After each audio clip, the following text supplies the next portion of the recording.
What then is drawing people in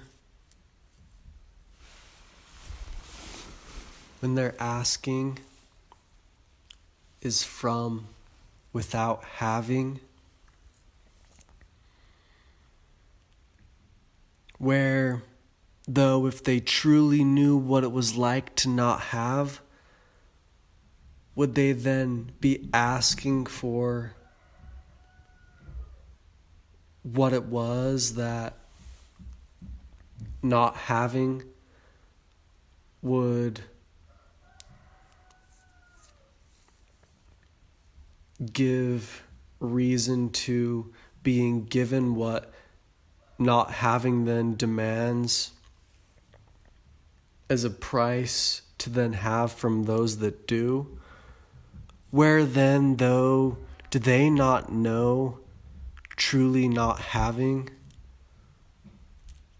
For in the place of truly not having, then would they know that nothing is worth having? Then what do I say to those that say they should have because they don't? Except for I truly know that they're saying that they don't have is actually them not having. For truly I have been to where not having is, and truly being where not having is, I know that then their attempts to say that there is something to be had by a proclamation of not having is then they're truly not having.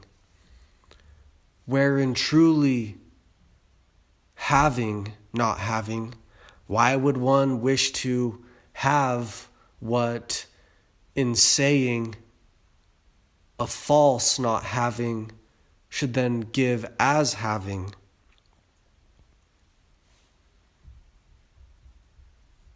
For in the place of truly not having, then what is there not to have? I mean, one could say that truly what there is to have. And then in that place of truly not having, one then has the ability to go to where then one can have more than what a proclamation of saying not having to have would actually give. For then what is the wondrous aspect of the minuscule in the place where one who truly doesn't have then knows? Where even the perception of looking at a shadow is bewildering to the mind that truly doesn't have. Then even in looking at these figures cast by light, glimmering shades of iridescent figures walking by, one then has who truly doesn't have. Where then, what should I say to then those who say they don't have, but they lie in a residence between having but not knowing not having, thinking then that they don't have to then call forth notions that in their not having there is a sense of there being more to be had. But they truly haven't gone to where not having is, in seeing them saying that they should have from not having. Where if they truly had not having, then what would they have not but then all that they could perceive? For then in the place of truly not having, Where then does one not find whimsy in then all that they do? Then why wouldn't they do the most glamorous thing possible and not simply provocate the notions of not having? Then one could say, look what I have here and not having. I can create majesty when not having. Where then I know that they truly don't have not having, but then they have notions of what having not is, where then I see that they actually have, but don't have. Because if they truly had, then they would not say they don't. But if they truly didn't have, they would not say they had not having. Then I look to them and say, you have. But then what should I say to myself in perception of seeing something that says it doesn't have? Should I then say to this thing, you don't have not having?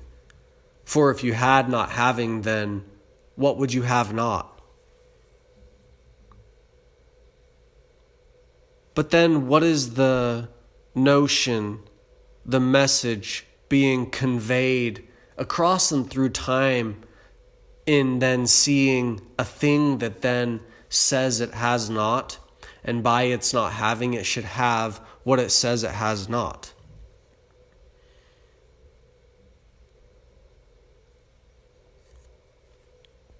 Is it then saying that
this thing knows neither not having nor having?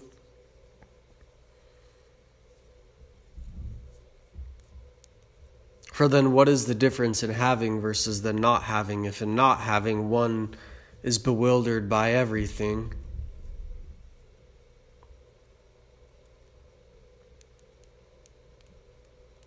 Where then is having? Where then, if the thing knew having, then would it not say that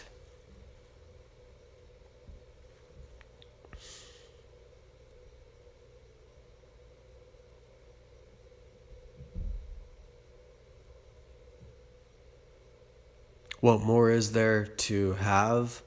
For is not having then being held? Where then it doesn't know having. In this moment, is it in a transition? Is it in a transition from having, where then it calls forth a new sense of having? By then saying it has not, then it may have a new sense of having? I have not found this sense.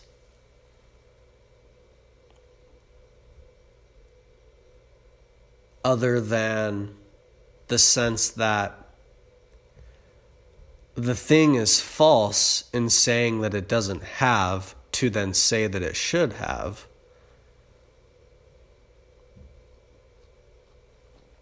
Where then is its retention onto what it then calls its?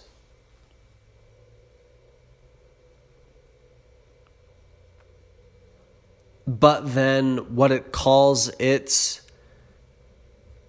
is in no way what it then wants to have. Then it says that what it has is not what it wants. Where then what it says that it has says that it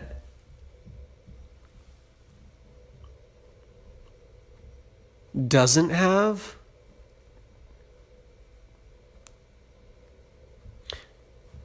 Then what it has says that it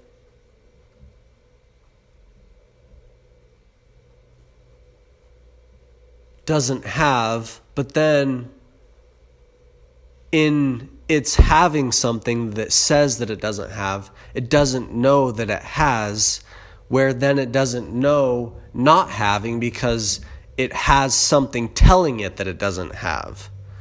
Then is it's not truly seeing not having, which is then in having all that it sees, because it's then seeing not having is by having something that says that it has nothing.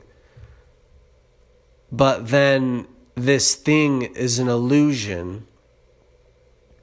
This thing is a grand illusion that says you have not. Where then by which it drives it to then go and say it has not, so then it may then have.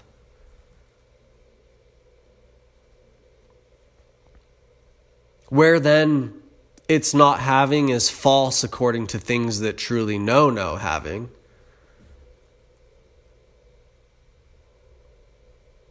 Where then is its inability to see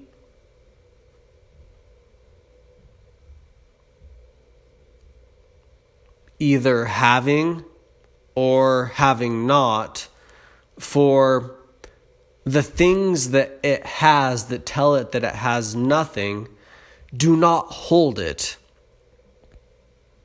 For then if it was held in that moment, it would not be saying that it had not.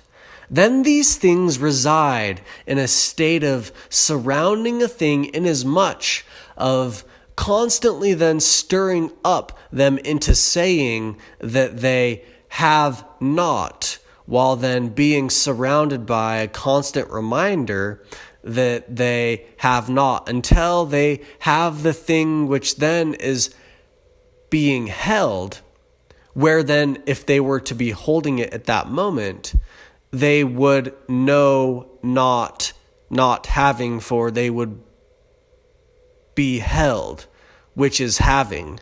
For in a thing having anything is then its unawareness of not having. Then there are these things which reside in a constant state of being a part of something's surroundings that then continually nag a thing into saying that it doesn't have. Where then, upon its picking up, is this reverberation into another perception of a depth between the lines and spaces of a single word. Where then even in then them having this thing, then is its broad expanse opened up into parallels within this thing's having itself, that then call the having within their having this thing to then not having within it again, even as they did without it, while they were existing in another space with this thing within their space, then playing upon these notions of not having and having to then drive them to then say that they don't have, to then say that they require what these things say they don't have, where then even when they pick this thing up to then hold it, they then say to themselves they don't have, for then within this space is the space that they reside externally from this thing itself too, where then within this space is a continual notion of them then not having, even though they are holding, they are half holding, they are holding only a half of having. Then they hold half of having, then it's not truly not having and not truly having, where there's a constant reminder of what they don't have, then they truly aren't being held.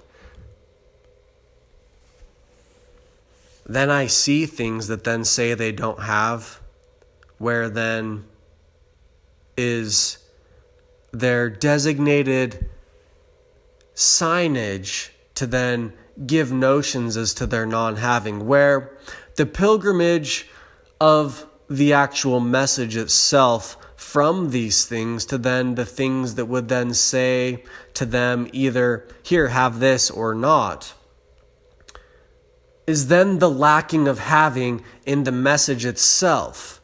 For if the message was truly something that captivated the one to then make it, would then it not actually be truly something that then held the one that made the message? Then I see within the message and the sign of what it is that is wanting, this parallel dichotomy of having and not, symposially composed on this vagrant message board that then calls forth a very bland aspect to then call attention to having and having not. For if the message was one which was given to then the thing which was calling out the notions of having, then would they not put their full self into the message itself, which would then be captivating, but then in doing so, they would have. Where then by which these messages, by which these things that go around to then say they don't have and then should, based upon these things, it is easily able to then see that by the message alone, they reside within that state. For if the message was to be taken to another state where then it would be beyond the simple vagrances of these in-betweennesses of having and not having, where they simply have until it's put down, and then there's a constant nagging within the next realm of perception, the message would be something else other than something in between the lines of the two. Where then that's why the messages themselves don't necessarily display an aspect of something having character. But by all means, in the way in which a thing could actually have any sense at all to then make a message, they should have enough sense to then make a message worth having. Whereby then, though, if they are to take the message to where then it should be a message worth having, then would they actually be where they're calling forth not having to then have what they don't have? Then I say to these things this: where then by which I am able to walk past, sit amongst, and elevate myself right next to, beyond their own dismal state of what they say is to not have, and then put it all down and go and have somewhere else, right before everything, out of nothing.